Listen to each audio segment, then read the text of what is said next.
পাহাড় ঘেরা ছোট্ট গ্রামে থাকত একটি ছেলে। নাম তার আরিফ। সে খুব গরিব, কিন্তু মনটা ছিল সোনার মতো খাঁটি। প্রতিদিন সে পাহাড়ের পাদদেশে কাঠ কুড়িয়ে বিক্রি করত, আর সেই টাকায় কোনোভাবে মাকে নিয়ে দিন কাটাত। মা, আজ যদি বেশি কাজ পাই তাহলে তোমার জন্য মিষ্টি আনবো। বাবা, মিষ্টি না পেলেও চলবে, তুই ভালো থাকলেই আমার সব পাওয়া। একদিন সন্ধ্যাবেলা কাঠ কুড়াতে গিয়ে আরিফ ঢুকে পড়ল পাহাড়ের ভেতরের এক অচেনা পথে। হঠাৎ তার চোখে পড়ল একটি ভাঙা পুরনো ঘর, আর ঘরের ভেতরে ঝুলছে এক অদ্ভুত ঝকঝকে আয়না।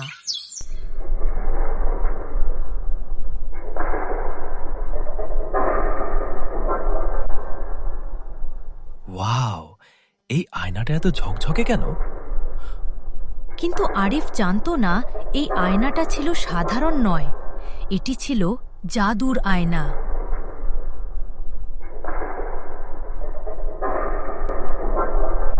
কে কে আমাকে স্পর্শ করল? আয়না কথা বলছে? ভয় পেও না ছেলে, আমি তোমার মন পড়তে পারি। তুমি গরিব, কিন্তু তোমার হৃদয় পরিষ্কার। তুমি কি জাদু করতে পারো? হ্যাঁ, কিন্তু আমার জাদু শুধু তাদের জন্য যারা লোভী নয়। আরিফ অবাক হয়ে দাঁড়িয়ে রইল। সে জীবনে কখনো জাদু দেখেনি। তাহলে তুমি কি আমার মায়ের কষ্ট কমাতে পারো? তুমি চাইলে আমি তোমাকে 3টি ইচ্ছা দিতে পারি, কিন্তু মনে রেখো, একটাও ইচ্ছা শুধু নিজের স্বার্থে হলে তার ফল ভয়ঙ্কর হবে। আমি কথা দিচ্ছি, আমি লোভ করব না। এই কথা বলার সঙ্গে সঙ্গে আয়নাটা আলো ছড়াতে লাগল। পুরো ঘর জাদুর আলোয় ভরে গেল। আমি চাই আমার মা যেন আর কখনো ক্ষুধার্ত না থাকে। তোমার ইচ্ছা পূরণ হল। হঠাৎ আলো ঝলমল করে উঠল।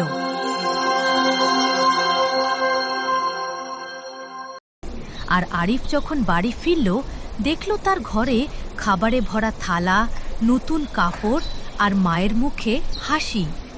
আরিফ, এত খাবার কোথা থেকে এলো? মা, আল্লাহ আমাদের দিকে তাকিয়েছেন। আরিফ কিছুই বলল না জাদুর কথা। সে শুধু মাকে খুশি দেখতে চাইছিল। কয়েকদিন পর গ্রামে ভয়ানক এক রোগ ছড়িয়ে পড়ল। মানুষ একে একে অসুস্থ হয়ে পড়তে লাগল। বাবা, পাশের বাড়ি খালামণি খুব অসুস্থ, কেউ বাঁচাতে পারছে না। মা, আমি কিছু করি।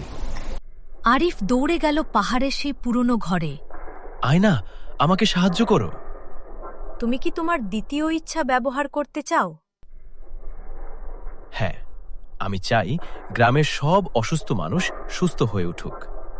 তোমার ইচ্ছা আমার ইচ্ছা পূরণ হল। আয়না থেকে বেরিয়ে এলো উজ্জ্বল আলো, যা পুরো গ্রাম ঢেকে ফেলল। মুহূর্তের মধ্যেই মানুষের জ্বর কমে গেল, ব্যথা সেরে গেল, আর গ্রামের মুখে ফিরে এলো প্রাণ। আমি ভালো হয়ে গেছি। আমার বাচ্চা সুস্থ, আল্লাহর রহমত। আলহামদুলিল্লাহ। গ্রামের মানুষ জানত না কে এই অলৌকিক কাজ করেছে। তারা শুধু প্রার্থনা করল সেই অজানা দয়ালু মানুষের জন্য। কিন্তু সুখ বেশিদিন টিকে থাকল না। একদিন রাজ্যের লোভী মন্ত্রী খবর পেল এক জাদুর আয়নার কথা। জাদুর আয়না? তাহলে তো আমার রাজ্য চিরদিনের জন্য শক্তিশালী হবে। মন্ত্রী সৈন্য পাঠালো পাহাড়ে। তারা পুরনো ঘর ঘিরে ফেলল।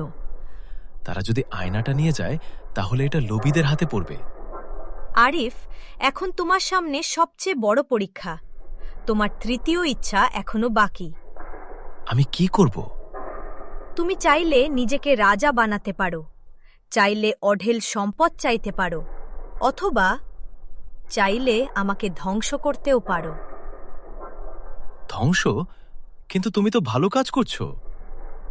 আমি ভালো কাজ করি, কারণ তুমি ভালো, কিন্তু লোভীর হাতে পড়লে আমি অশুভ হয়ে উঠব। আরিফের বুক ধরফর করতে লাগল। তার সামনে দাঁড়িয়ে ছিল ক্ষমতা, ধন সম্পদ আর নিরাপত্তার প্রলোভন। কিন্তু অন্যদিকে ছিল পুরো বিশ্বের ভবিষ্যৎ। আমি আমি চাই না এই জাদু কারো ক্ষতি করুক।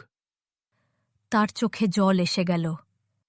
আমার তৃতীয় ইচ্ছা, আমি চাই এই জাদুর আয়না যেন চিরতরে ধ্বংস হয়ে যায়। তুমি সঠিক সিদ্ধান্ত নিয়েছ, ছেলে। এক ঝলক আলো, এক বিকট শব্দ। আয়নাটা ভেঙে হাজার টুকরো হয়ে গেল। আমি দুঃখিত। কিন্তু ধ্বংসের মধ্যে জন্ম নিল এক নতুন জাদু। ভাঙা আয়নার টুকরো থেকে বেরিয়ে এলো এক উজ্জ্বল আলো, যা আরিফের চারপাশ ঘিরে ফেলল। তুমি আমার জাদু ধ্বংস করনি, তুমি জাদুকে মানুষের হৃদয়ে বাঁচিয়ে দিয়েছ। আমি কিভাবে?